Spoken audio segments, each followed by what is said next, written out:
नमस्कार, जय हिंद. विद्यार्थी मित्र हो, पालक मित्र हो. आरटी बद्दल बोलताना प्रत्येक पालकाच्या मनात एक प्रश्न नक्कीच येतो की माझ्या मुलाचं सिलेक्शन कसं होईल, लॉटरी प्रोसेस कशी असते, लॉटरी लागते का, आपलं नाव लागेल का, याच्या मागची लपलेली भीती असते. फॉर्म भरून काही आपला खरोखर उपयोग होईल का, आपली तर कुठं काही ओळख नाही आहे, मग आपलं सिलेक्शन होईल का नाही, अशी एक मनाला जी आहे ना तर ती भीती असते. आजचा हा जो व्हिडिओ आहे तुमच्या मनातील भीती दूर करण्यासाठी आहे. कारण RTE लॉटरी सिस्टम नशिबाचा खेळ नाही आहे, तर हा एक नियमांचा खेळ आहे. याचे नियम तुम्हाला समजून घेतले, डॉक्युमेंट व्हेरिफिकेशन वगैरे म्हणा, बाकीच्या सगळ्या ज्या ॲस्पेक्ट आहेत, पॅरामीटर आपण जर व्यवस्थित केले तर 100% मुलाचे चान्सेस लागण्याचे खूप वाटतात. आणि हा नियमांचा खेळ जर तुम्ही समजून घेतला ना तर विद्यार्थ्यांचं नाव सिलेक्शन लिस्टमध्ये येण्याची शक्यता जी आहे तर ती वाढते. सर्वात आधी एक गोष्ट नीट समजून घ्या. RTE अंतर्गत ज्या शाळांमध्ये 25% जागा राखीव असतात त्या जागासाठी अर्जदाराची संख्या अनेक वेळा जी आहे ना तर ती जास्त असते. म्हणजे जागा कमी आणि अर्ज जास्त असं असतात. आणि बऱ्याच वेळेस काय होतं की ही लॉटरी पद्धतीनेच निवड केली जाते. म्हणजे अशा वेळेस लॉटरी पद्धत हीच एक शेवटचं सिलेक्शन असते. आता लॉटरी म्हणजे काय? लॉटरी म्हणजे कोणाचाही हात नाही, कोणाची ओळख नाही, कोणाचंही लग्गे वशिले नाही आहे, कोणाचं काही वजन नाही आहे. कम्प्युटरद्वारे संपूर्णपणे पारदर्शकपणे जे गुणवंत विद्यार्थी असतील किंवा जे त्यांच्या निकषामध्ये बसणारे विद्यार्थी असतील तर त्यांची निवड केली जाते. हे पहिले पालकांनी समजून घ्यायचं. RTEची जी लॉटरी असते ना तर यामध्ये कसलाही मॅन्युअल हस्तक्षेप नसतो. हे सगळं काही जे आहे ना तर ते ऑनलाईन असतं. म्हणजे कोणताही अधिकारी नसतो, कोणतीही शाळा नसते किंवा कोणताही दलाल तुम्हाला म्हणेल की मी तुमच्या मुलाचं नाव काढून देऊ शकतो, तर ते शक्य नाही आहे.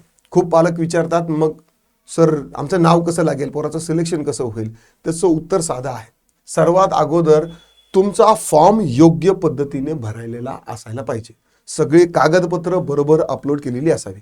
आता यासाठी RTEसाठी तुम्हाला कागदपत्र कुठली कुठली पाहिजे यासाठी अगोदरचा एक व्हिडिओ घेतलेला आहे, तो व्यवस्थित शानदार पद्धतीने पहा. 7 जे कागदपत्र आहे ते डिपेंड तुमच्या कॅटेगरीनुसार ते तुम्हाला किती लागतात काय नाही, पण सगळेच्या सगळे 7 कागदपत्र जे आहेत तर ते मी सांगितलेलं आहे, व्हिडिओ पाहून घ्या. आणि यानंतर सरकार एक निश्चित तारीख जाहीर करतं. आपले कागदपत्र असले की नंतर त्या दिवशी फॉर्म भरून झाल्यानंतर एक दिवस लॉटरी ड्रॉ सिस्टम येते. म्हणजे कम्प्युटर काय करतं की रॅन्डमली विद्यार्थ्यांचं नाव काढतं आणि ती ऑनलाईन पब्लिश केलं जाते.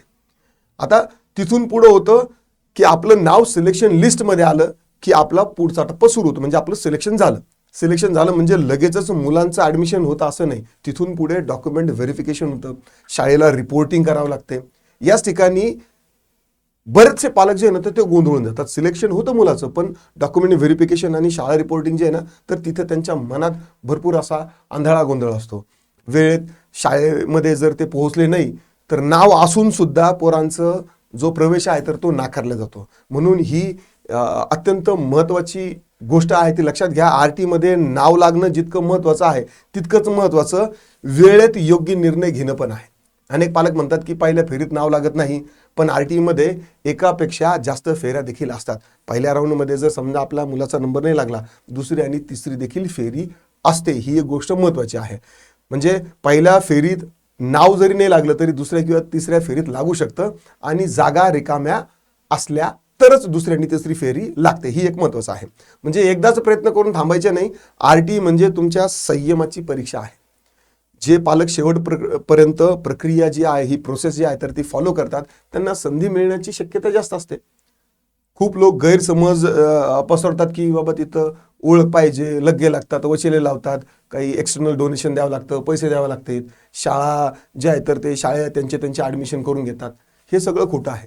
RTE लॉटरी सिस्टम पूर्णपणे सरकारी आणि नियमबद्ध आहे.